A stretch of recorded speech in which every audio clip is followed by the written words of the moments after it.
You seriously need to start making more of an effort, Greta. Maggie, what do you mean? With Chad. Chad? What about him? Is he really my grandson? Yes, of course he is. He doesn't even say hello to me when we walk past each other on the street. Not only that, but he won't even look at me. How on earth are you raising that boy for his manners to be this bad? Huh? But when I go out on walks with Chad, he always says hi to the neighbors. He's usually so polite. I'm sorry. Well, you know what? I don't need him. What value is a boy who's all smiles when it comes to a bunch of neighborhood strangers, but can't even say hi to his own grandmother? You may as well have him adopted if this is how he's going to act. Please start taking my reputation into consideration from now on. Do you have any idea how embarrassing it would be if any of the neighbors saw my own grandson ignoring me?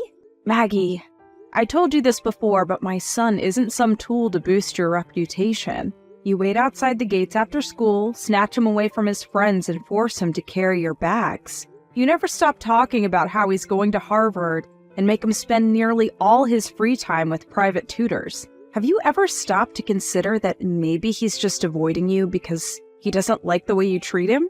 I've never heard such cheek. How dare you speak to your mother-in-law like that? Believe me, I want him to like his grandma too. But if you insist on continuing to treat him like this, I seriously doubt he ever will. Are you saying I'm at fault here? That's simply not true. I've been around a lot longer than you, young lady, which means I know a damn sight more about the world than you do. The problem here is your parenting, plain and simple. If you were teaching him the proper manners, this wouldn't be happening. The first step is to acknowledge your flaws as flaws, Greta. You'll never make any progress if you carry on living in denial. Right. Sorry. Anyway, do you have a date for the birth yet? Huh? Graham told me. He told me you're pregnant again. Why didn't you tell me first? To think you'd keep your own mother-in-law in the dark. Sorry, I've been so busy lately I've barely had time to think. Oh, this is what I mean when I talk about your flaws. You really should be working on improving this aspect of your personality. Let me make one thing clear. You absolutely will be giving birth to a girl this time. I won't forgive you if you give me another boy. You won't forgive me? That's totally out of my control. Yes, I won't forgive you. I think you know why, too. What do you plan on doing if you pop out another rude, disrespectful brat like Chad? What this family needs is some brightness and warmth. All you've done is provide us with misery so far. I know you can do this, Greta, so don't let me down, okay? By the way, if it is a girl, I will be naming her. Make sure you don't go sticking your nose in and trying to influence my decision, okay? Excuse me? You'll be naming my daughter? Of course. I've dreamed of having a little granddaughter for so long now. But me and my ex-husband got divorced very quickly and Graham is my only child. But remember, as his wife, you are technically my daughter, so you're obliged to defer to me on naming rights. So basically I should just keep my mouth shut while you pick my daughter's name for me? Exactly. See, you get it. Perhaps you're more intelligent than I thought. You can't be serious. Surely a child's parents should be the ones who decide on a name. A mother-in-law's word is absolute. If you won't acknowledge that simple principle, you're not even doing the bare minimum required for me and you to have a positive relationship. I suggest you think long and hard, young lady. Anyway, this isn't a discussion. What I say is final. Make sure you take Graham with you every time you go to the hospital for a scan. Since you can't be trusted to communicate with me properly, you can take my son with you. I want to know whether it's a boy or girl as soon as you two get the news. Do I make myself clear?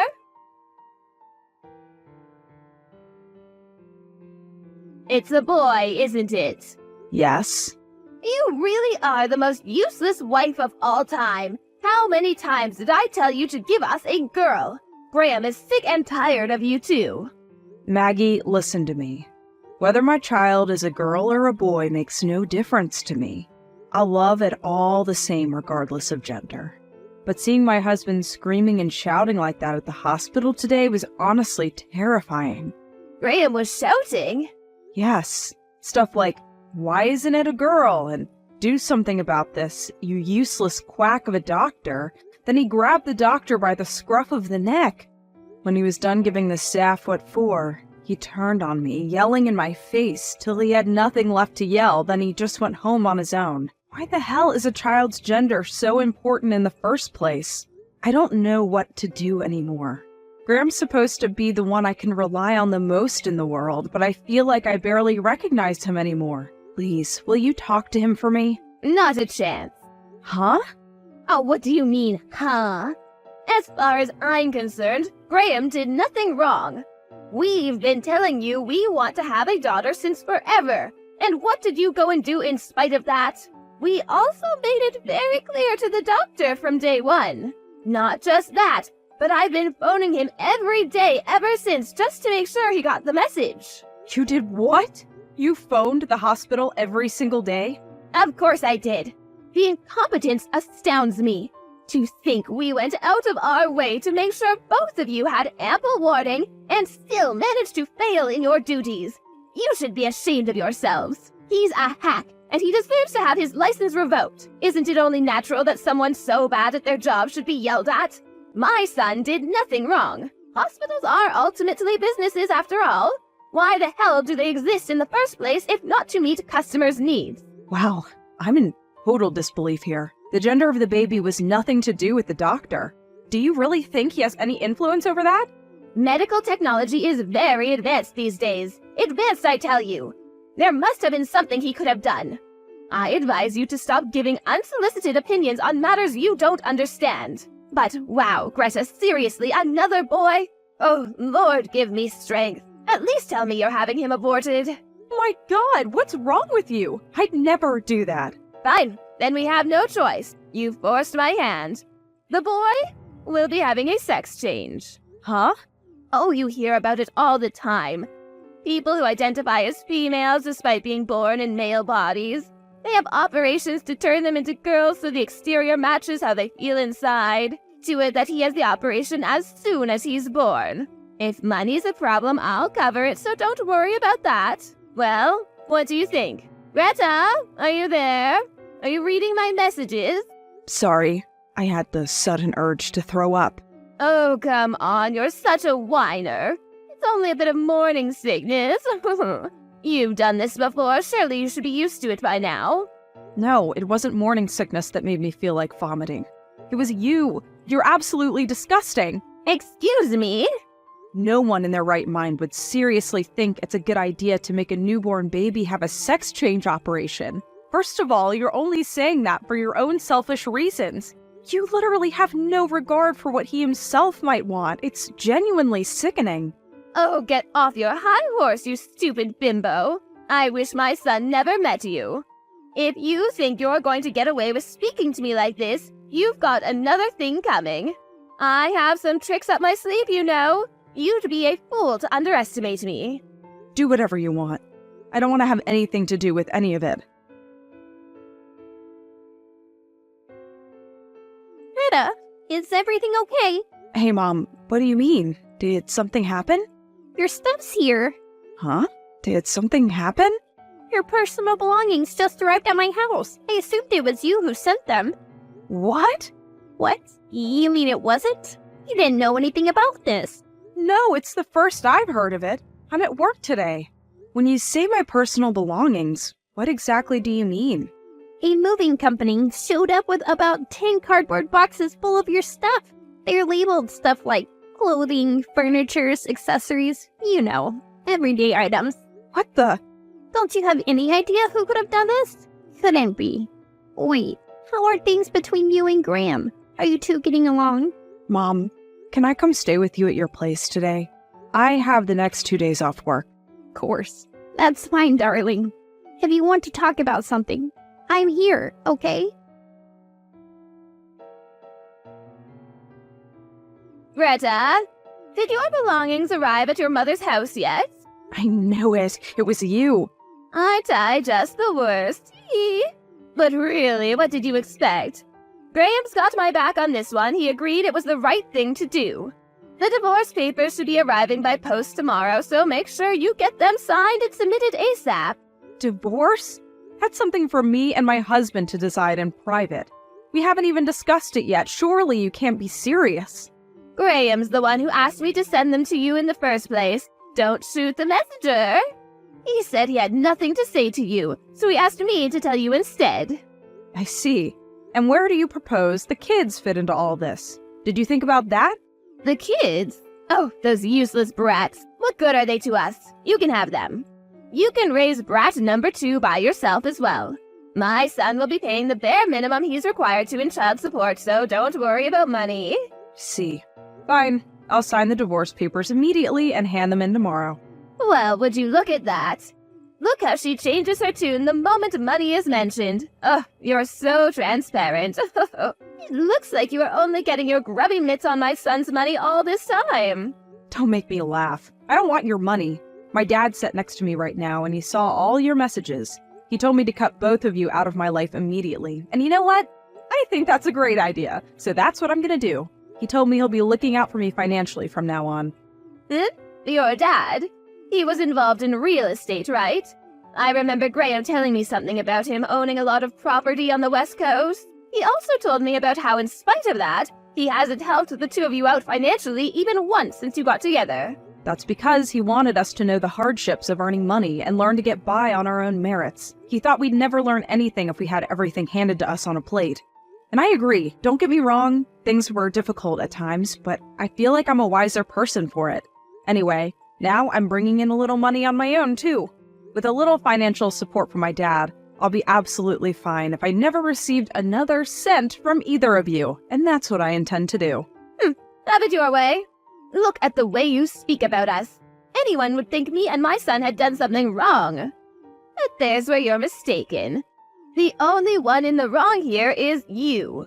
You, the worthless wife who couldn't produce a girl. You had one job. Tell me, Maggie, why are you so obsessed with the gender of your grandchildren?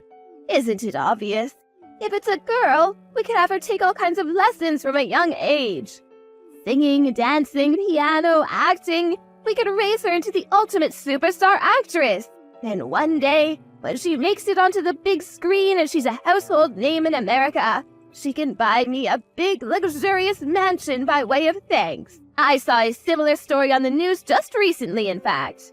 With Graham's good looks and my high intelligence, she'd have beauty and brains in ample supply. I really think she'd have what it takes to go the distance. But no, those hopes and dreams were dashed against the rocks by this abject failure of a wife. I've had enough. I'm struggling to even bring myself to reply to you anymore. You're the most selfish person I've ever met. Whether parents or grandparents, everyone has a responsibility to show gratitude towards the people who raised them. Oh, and you've made your decision now, which means you better make sure you don't pester us for money after this. You had your chance and you blew it. I told you very clearly I don't want your money. With that out of the way, I think we're done here. Never contact me or my family ever again. I want nothing more to do with either of you. That's my line. How fortunate for me and Graham. We get to cut you out of our lives like the tumor that you are without even having to pay a cent. Goodbye forever, you useless good-for-nothing. Edith, my, oh my, it's been a while. How have you been? Oh, it's me, Maggie. You know, the exceptionally kind woman who allowed your tragically useless daughter into her family for a little while.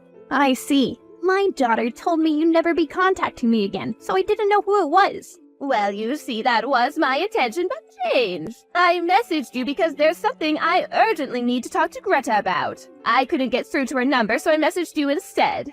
Oh, I see. What is it then? Why do you want to talk to my daughter? Well, you see, here's the thing. Graham got married last year. Oh, he did. That's amazing news. Congratulations. No, it's not amazing news at all. Excuse me? His new wife is just awful. I've never met anyone with such a rotten personality. She seems hell-bent on making an enemy of me. On top of that, she's the one who wears the trousers in the relationship. She turned my poor Graham into her own personal worker drone slave. Even he can't make her see sense. I see. That's a real shame.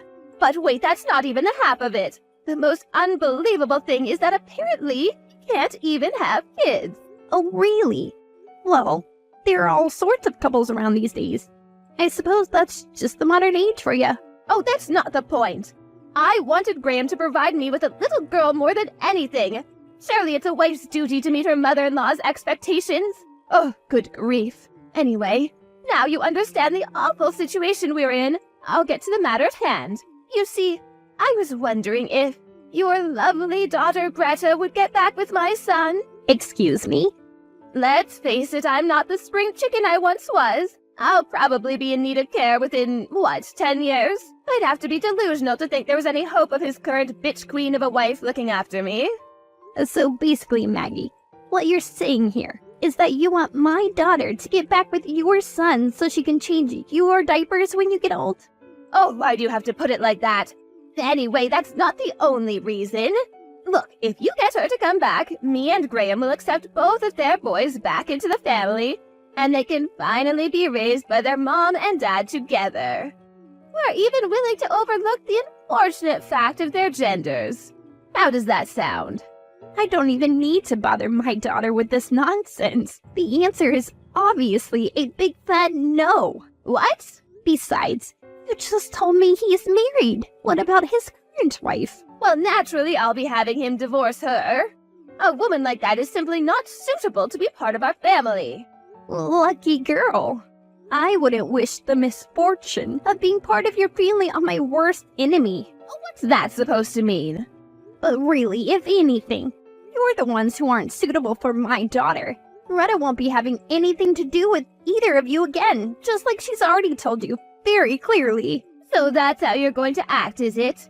I see the apple didn't fall far from the tree. You're just as bad as her. Your manners are abominable. You're so arrogant.